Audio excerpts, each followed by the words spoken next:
নমস্কার, জয় মাতারা। আমি অ্যাস্ট্রো হিমাংশু ভাগ্যের দুয়ার থেকে আপনাদেরকে জানাই আন্তরিক শুভেচ্ছা ভালোবাসা। আজ আমি যে প্রেডিকশানটি করতে চলেছি, জাতকেরা হলে ডান হাতটিকে দেখুন আর জাতিকারা হলে বাঁ হাতটিকে দেখুন। যদি কোনো জাতক জাতিকাদের হাতের শুক্রের ক্ষেত্রটি বা শুক্রের স্থানটি যদি শুভ থাকে, একটু উঁচু পিঙ্ক বর্ণের একটু আভা থাকে, তার সঙ্গে যদি এই ধরনের প্রোগ্রেস রেখা যদি নিম্নস্থ মঙ্গলের দিকে এগিয়ে যায় বা এই শুক্রের স্থানে যদি চতুর্ভুজ বা ত্রিভুজ বা স্টার চিহ্ন বা ফিস চিহ্ন, এই কটি চিহ্নের মধ্যে যে কোনো একটি চিহ্ন যদি থাকে, তাহলে আপনারা ভাববেন আপনাদের শুক্রের জায়গাটি খুব পজিটিভ আছে। এবার চন্দ্রের ক্ষেত্রটি যদি একটু উঁচু পিঙ্ক বর্ণের আভা থাকে বা চন্দ্রের স্থানে যদি এই ধরনের প্রোগ্রেস রেখা থাকে এবং ত্রিভুজ চিহ্ন থাকে, তাহলে আপনারা ভাববেন চন্দ্রের স্থানটি শুভ আছে। এবার এই যে শুক্র এবং চন্দ্রের এই যে মিডিল এই পোর্শানটা, এটা হচ্ছে কেতুর স্থান। এই হাতের আয়ু রেখা সংলগ্ন করে যদি এই কেতুর স্থানে এই ধরনের যদি একটা ফিস সাইন তৈরি হয়, তাহলে এটি আরও অতীব শুভ।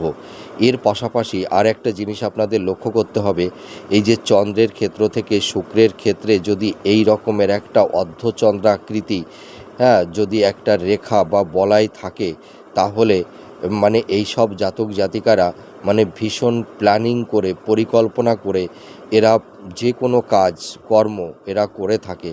এরা ওই হঠকারিতার সিদ্ধান্ত কখনোই নেয় না।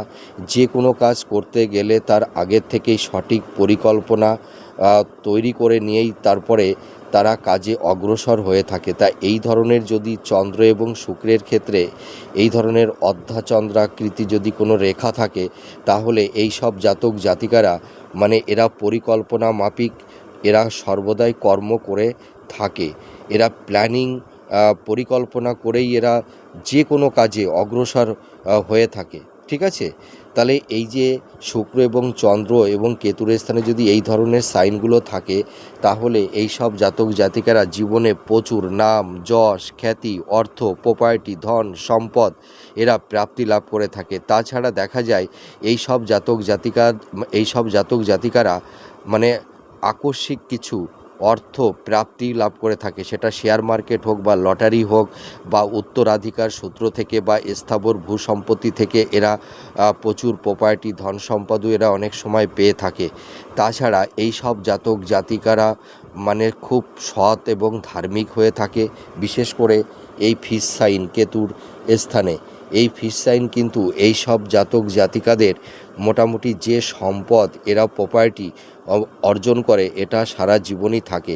এরা ভীষণ ভাগ্যবান ভাগ্যবতী হয়ে থাকে। আপনারা মিলিয়ে দেখুন। নমস্কার।